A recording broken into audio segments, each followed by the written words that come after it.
प्रिय भक्तगण, सादर प्रणाम। आज हम आपको पापमोचिनी एकादशी की व्रत कथा सुनाने जा रहे हैं।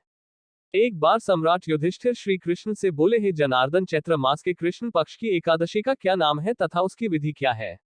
कृपा करके आप मुझे बताइए। भगवान श्री कृष्ण बोले हैं, राजन, चैत्र मास के कृष्ण पक्ष की एकादशी का नाम पापमोचनी एकादशी है।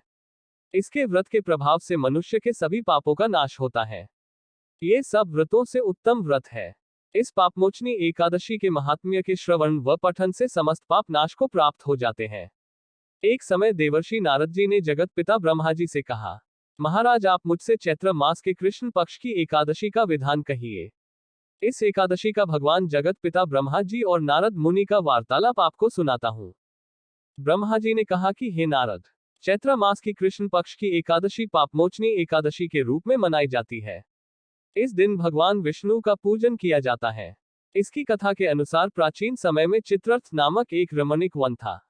इस वन में देवराज इंद्र गंधर्व कन्याओं तथा देवताओं सहित स्वच्छंद विहार करते थे। एक बार मेधावी नामक ऋषि भी वहां पर तपस्या कर रहे थे। वे ऋषि शिव उपासक थे, जबकि अप्सराएं शिव द्रोहिणी अनंत दासियां थी। एक बार कामदेव ने मुनि का तप भंग करने के लिए उनके पास मंजूघोषा नामक अप्सरा को भेजा। युवावस्था वाले मुनि अप्सरा के हाव भाव, नृत्य, गीत तथा कटाक्षों पर काम मोहित हो गए। रति क्रीड़ा करते हुए 57 वर्ष व्यतीत हो गए।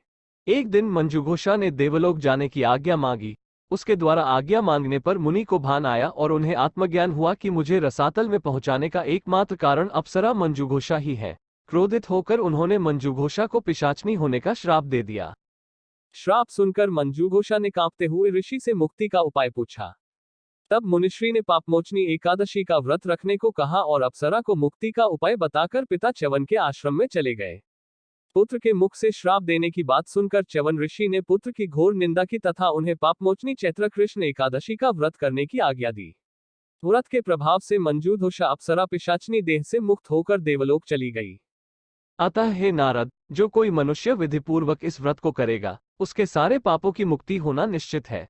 और जो कोई इस व्रत के महात्म्य को पढ़ता और सुनता है, उसे सारे संकटों से मुक्ति मिल जाती है।